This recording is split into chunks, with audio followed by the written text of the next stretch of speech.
Hello everyone, welcome to channel learn with ease. आज का topic है डेथ ऑफ अ पार्टनर, जिसमें हम सॉल्व करेंगे question number 31, chapter 6 TS Grewal की बुक से class 12 accounts. Online sessions, online classes के लिए आप मुझे इस नंबर पर व्हाट्सएप कर सकते हो अपना नाम और क्लास। अगर आप टीएस ग्रेवाल के साथ साथ डीके गोयल बुक को फॉलो कर रहे हो तो इसी चैनल की प्लेलिस्ट को क्लिक करो, आपको न्यू एडिशन के सॉल्यूशंस अपलोडेड मिलेंगे। साथ में ही कम्युनिटी सेक्शन में एमसीक्यूज मिलेंगे क्विज की फॉर्मेट में और एमसीक्यूज के सॉल्यूशन शॉर्ट्स में। तो बहुत कुछ है चैनल पर, विजिट द चैनल। अच्छा लगे तो शेयर और सब्सक्राइब जरूर करना। क्वेश्चन में 3 पार्टनर है, एबीसी प्रॉफिट शेयरिंग रेशियो 3:3:4। 31 मार्च 2019 की बैलेंस शीट आपको दी गई है। ए एक पार्टनर है जिसकी डेथ हो गई है 1 अक्टूबर 2019 की। पार्टनरशिप डीड के अकॉर्डिंग हमें उसको गुडविल का शेयर देना है, इंटरेस्ट ऑन कैपिटल देनी है, आपको उसका कैपिटल अकाउंट बनाना है। तो सबसे पहले देखो, ए को क्या क्या मिलेगा। एक तो उसका कैपिटल का बैलेंस, जो कि हमारा ओपनिंग बैलेंस है 60,000, करेक्ट, बैलेंस शीट से आपको मिल गया। इसके बाद हमें उसको देना है, यहाँ जनरल रिजर्व आ रहा है बैलेंस शीट में 40,000, इसमें भी तो इसका हिस्सा है। जैसे रिटायरमेंट और एडमिशन के टाइम पर आप रिजर्व्स को बांट देते हो, उसी तरह से डेथ ऑफ अ पार्टनर के केस में भी आप रिजर्व बांट दोगे। तो ए का शेयर हमें चाहिए सिर्फ ए के कैपिटल अकाउंट के लिए। तो 40,000 का 3/10 12,000 इसको मिलेगा by general reserve account 12,000। General reserve account debit to partners capital account करोगे। अब ये बांटने के बाद सभी पार्टनर्स में सबका हिस्सा बढ़ जाएगा, उनके कैपिटल अकाउंट में ट्रांसफर कर दोगे, तो आगे बैलेंस शीट में ये नहीं शो किया जाएगा। इसके बाद नेक्स्ट आता है गुडविल की वैल्यूएशन। तो गुडविल के लिए कहा है कि पिछले 3 सालों के प्रॉफिट्स का एवरेज लेना है और उसका दुगना आपको गुडविल के लिए लेना है। तो एवरेज प्रॉफिट आपको दिया हुआ है, पिछले 3 सालों का एवरेज प्रॉफिट 35,000 है, जिसका दुगना लेना है। नंबर ऑफ इयर्स परचेज 2 लिखा है, इसका मतलब 35,000 का दुगना 70,000 आपकी गुडविल हो गई पूरी फर्म की।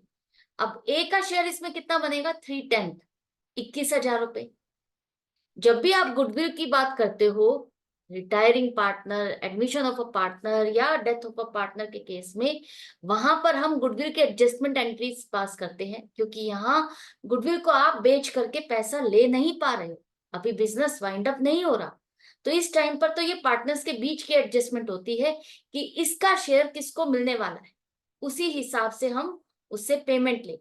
तो यहाँ पर ए का शेयर, डिजीज्ड पार्टनर ए का शेयर फ्यूचर में किसके पास जाने वाला है, ये फाइंड करने के लिए आपको गेनिंग रेशियो निकालने के लिए देखो, यहाँ पर ए के जाने के बाद बी और सी, जिनका ओल्ड रेशियो में कॉम्बिनेशन 3:4 है, वही रहने वाला है, क्योंकि क्वेश्चन में कुछ नहीं दिया कि आगे चल करके बी और सी प्रॉफिट को कैसे बांटेंगे, या ये भी नहीं दिया कि ए का शेयर ऑफ प्रॉफिट इन दोनों ने किस तरह से बांटा।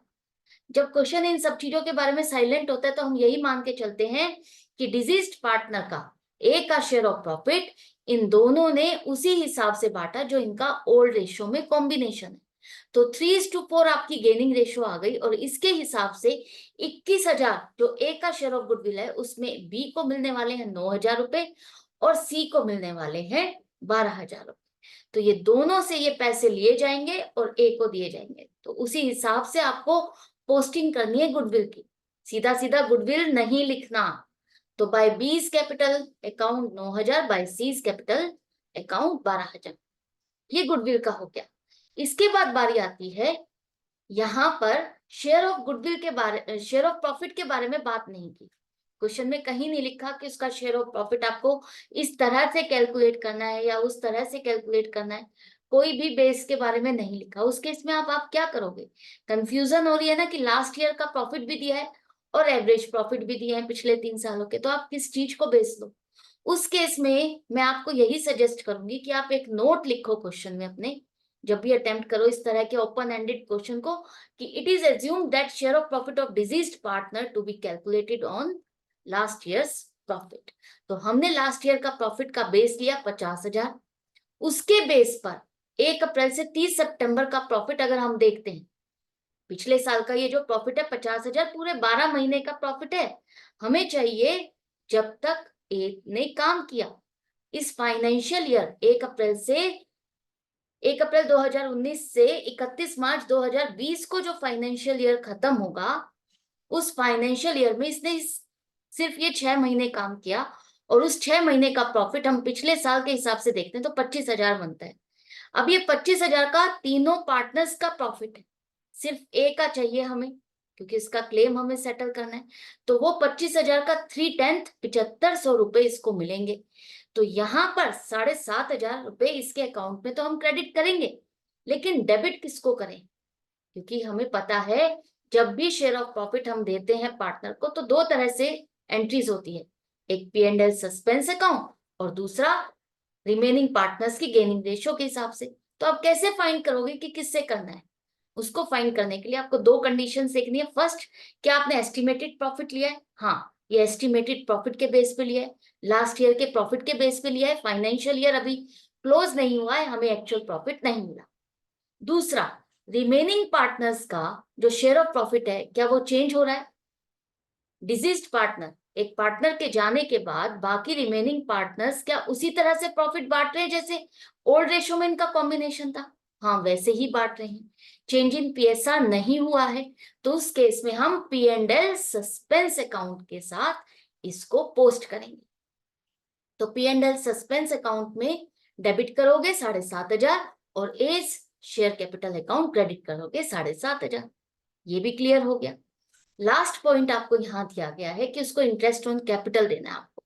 तो इंटरेस्ट ऑन कैपिटल 6% के हिसाब से 6 महीने का बनेगा, 1 अप्रैल से 30 सितंबर, क्योंकि 31 मार्च पहले तो हम दे चुके हैं। अब जो आपकी 1 अप्रैल को जो कैपिटल थी 60,000, उस पर आप 6 महीने का 6% के हिसाब से दोगे तो कितना बनेगा? पूरे साल का तो 3,600 रुपए बनता है और आधे साल का 1,800। तो ये इंटरेस्ट ऑन कैपिटल अकाउंट क्या करोगे आप? Debit to A's capital account credit करोगे। अब कई क्वेश्चंस में या कई जगह पर आपको ये भी देखने को मिला होगा कि इंटरेस्ट ऑन कैपिटल के लिए भी P&L सस्पेंस अकाउंट को आपने डेबिट किया। क्यों? क्योंकि इंटरेस्ट ऑन कैपिटल एक तरह से क्या है, प्रॉफिट का ही तो एप्रोप्रिएशन है। प्रॉफिट होगा तो हम उसे देंगे, नहीं तो नहीं देंगे। लेकिन यहाँ हम इतने हिस्से का प्रॉफिट एक तरह से बांट चुके हैं, तो आप इसे इंटरेस्ट ऑन कैपिटल में डालो या P&L सस्पेंस अकाउंट में डालो, one and the same thing, दोनों ही चीज करेक्ट है, रॉन्ग कुछ भी नहीं है। तो इसी तरह से आपको अटेम्प्ट करना है। सब कुछ करने के बाद अब इसका पूरा का पूरा क्लेम कितना बनता है? 1,02,300 रुपए, जो कि हम इसके एग्जीक्यूटर लीगल हायर्स के अकाउंट में ट्रांसफर कर देंगे कि इतना पैसा इनको देना है। अब ये एज कैपिटल अकाउंट हट जाएगा, इसका ये कैपिटल अकाउंट खत्म हो जाएगा क्योंकि ये पार्टनर नहीं रहा। एज कैपिटल अकाउंट डेबिट होकर के to A's executor account credit हो जाएगा। ये पैसा अब हमें इस एग्जीक्यूटर को देना है ए के नाम का। ये पार्टनर था, अब नहीं है, और ये पार्टनर नहीं है, आउटसाइड लाइबिलिटी है जिसे हमें पेमेंट करनी है। तो आई होप ये आपको अच्छे से समझ में आ गया इस तरह से क्वेश्चन को आपको किस तरह से अटेम्प्ट करना है, किस तरह से वर्किंग नोट्स बनाने हैं। तो इसी तरह से मेरे साथ कनेक्टेड रहो। मिलते हैं नेक्स्ट वीडियो में नेक्स्ट क्वेश्चन के साथ अपनी प्रैक्टिस के लिए। Goodbye and take care.